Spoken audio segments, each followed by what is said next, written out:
Ndongoi Sya Ngaliko ya Ulei, Nisyamwenda Munini wa Musumbi, Prof Kithure Kindiki, Kwivetanga Uvisini kwa Kila, Meuweta kana Mitalatala ila Yaatiwe Kumung'uthula Utongoini Munini wa Musumbi wa Tene Rigathi Gachagua, Iseso Yitaatiya Miao.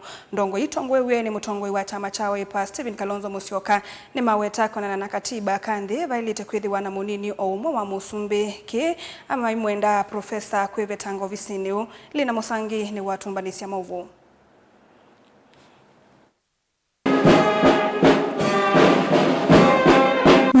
Itina wathaithi kanisani wa St. Luke's Sogona kisioni cha Kikuyu ni kuya kauntini ya Kiambu.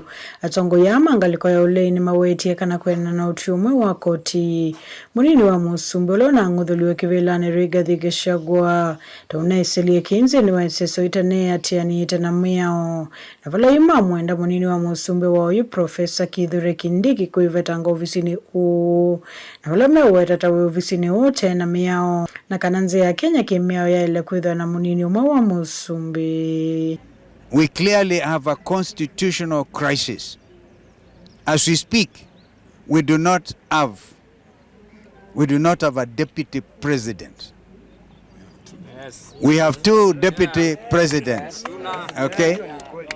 And I respect Kithure Kindiki. He is from my part of the country. He should do the honorable thing and resign so that he can now allow due process to take place. The ruling by the Court of Appeal has clearly demonstrated the illegality, the political manipulation that happened to try and get Rigathi Gachagua being dismissed as a deputy president.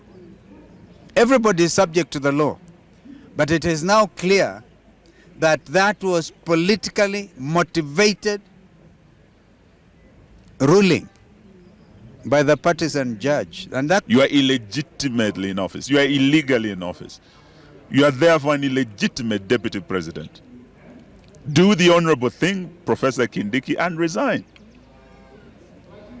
The law as it stands today and the ruling that has been given means that Kenya has two deputy presidents. This is a situation, I want to agree with His Excellency Kalonzo Musyoka, that is untenable. And we cannot, as a country, continue having two deputy presidents when our constitution provides for only one. One has to go. And it means the elected people's deputy president remains Rigathi Gachagua. His Excellency Rigathi Gachagua must be accorded the privileges and the protection that is contemplated by the Constitution befitting a deputy president. That is to say, his security must be reinstated. That is to say, the privileges that accrues with the office of the deputy president must be accorded to His Excellency Rigathi Gachagua. That is to say, the orders that were given by the High Court in Kirinyaga and the High Court sitting in Nairobi are still in force. Therefore, those imposters purporting to hold the office of the deputy president, the persons impersonating the office of the deputy president are holding that office illegally and unconstitutionally.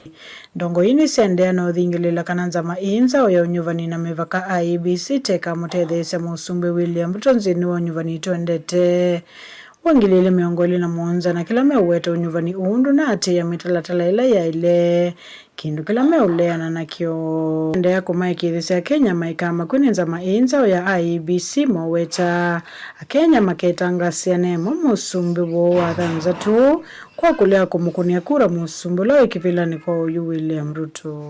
Kenyans must know that we determine the leadership at the polling station. At the polling station. We will not wait for William Ruto IBC to pronounce the winner. Kenyans will announce the winner at the polling stations. Laterally pick the IEBC team without any consultation with the opposition. Because Raila Odinga and ODM are in government. They are not in the opposition. We are the opposition. But we want to tell you, even if you go ahead, Bwana Ruto, to hand pick that chairman, even if you made that chairman Farouk Kibet, We are ready. We are going to beat you. We are going to send you home to Sugoi. Asante sana. Kuripoti ya Vilingu wa Mauvo, Nilina Musangi.